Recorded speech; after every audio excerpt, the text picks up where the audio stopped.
O Exorcista, considerado por muitos como o filme mais aterrorizante de todos os tempos, completou 51 anos em 2024.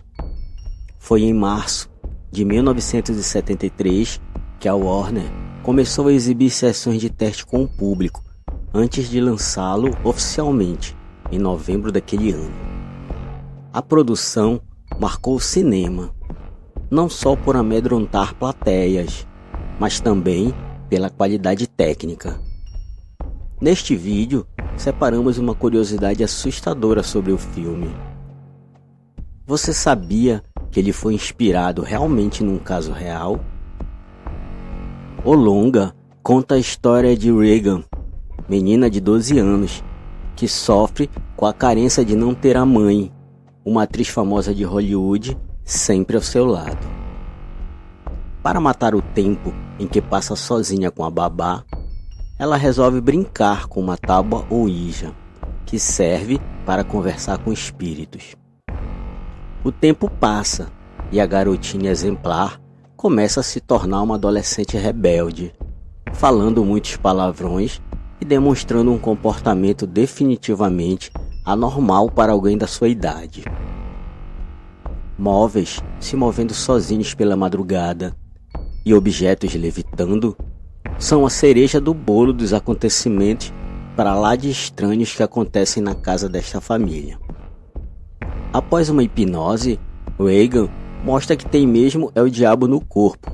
Parece bobo, mas não é. Na verdade, é trabalho para um padre exorcista. Um dos filmes de terror mais assustadores de todos os tempos, O Exorcista, marcou a história do cinema. O longa-metragem, através dos anos, ganhou alguns reboots, continuações e spin-offs. Mas o clássico mesmo, filmado em 1973, ainda vive, revolucionando a forma de construção do gênero cinematográfico terror até os dias de hoje.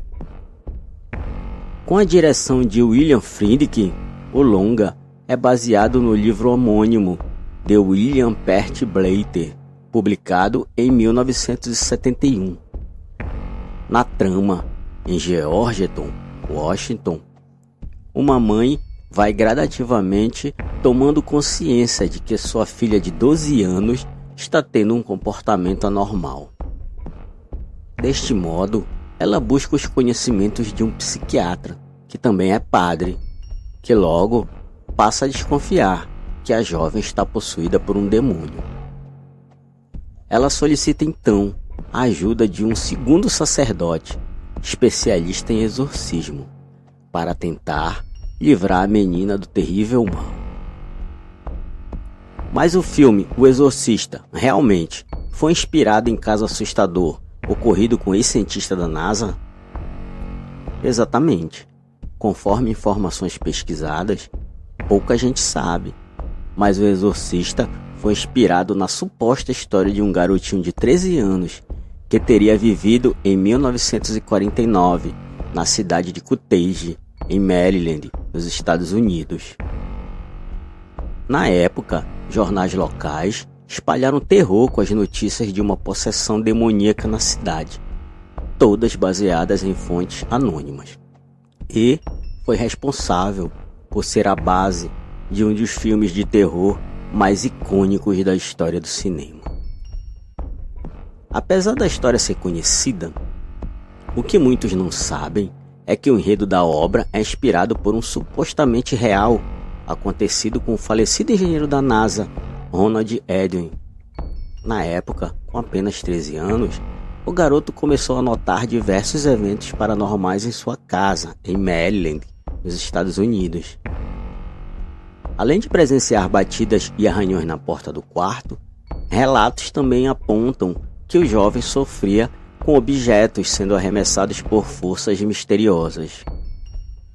Um pastor da família chegou a confirmar os acontecidos, contando que presenciou uma cama ser arrastada sem ninguém por perto, além de uma imagem de Jesus Cristo que sempre balançava quando Ronald estava presente.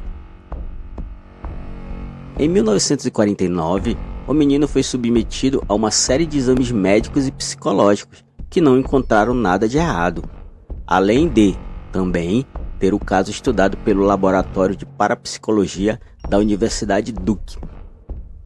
Segundo Friedrich, diretor de O Exorcista, a família do adolescente buscou ajuda com médicos, clínicas e finalmente voltou-se para o seu próprio pastor da igreja luterana, que recomendou que eles consultassem um padre especialista em exorcismos, assim como no enredo do filme. O jornal New York Post relata que Ronald foi submetido a uma média de 20 exorcismos em um espaço de tempo de 3 meses, sendo internado em um hospital após os eventos paranormais continuarem a acontecer ao seu redor. Certa noite, a palavra Lois foi escrita nas costelas do menino, em vermelho escuro. Em seguida, quando houve certa dúvida sobre a hora de ir embora do hospital, a palavra sábado foi escrita claramente no quadril do menino. Quanto ao tempo em que a mãe e o menino deveriam ficar em St. Louis, outra mensagem foi impressa no peito do garoto. 3 semanas e meia, contou William Border, um sacerdote católico que presenciou o caso. Ele ainda completa, afirmando que os ferimentos não teriam como ter sido feitos pelo próprio Ronald. As marcações sempre apareceram sem qualquer movimento por parte das mãos do menino, que era mantido sob estreita supervisão da mãe. Parecia haver uma grande dor quando as marcas ocorriam, de modo que o menino se dobrava e emitia um som bastante assustador. As marcações não poderiam ter sido feitas por ele, pelo motivo adicional de que em uma das ocasiões apareceu algo escrito em suas costas. Após supostamente ter se livrado do demônio em 1949, Ronald continuou preocupado com o que poderia vir a acontecer, mesmo depois de entrar para a NASA, onde trabalhou até 2001. A viúva do engenheiro conta que eles sempre saíam de casa no Halloween, pois ele acreditava que algo iria buscá-los se lá ficassem. Apesar de todo o ocorrido, a ex-esposa dele ainda adiciona que ele não acreditava ter sido possuído. De acordo com ela, ele afirmava apenas ter sido um menino mau. Então, o que achou da história? Caso tenha gostado, considere inscrever-se em nosso canal para fortalecer nosso trabalho. Muito obrigado, um grande abraço e até a próxima.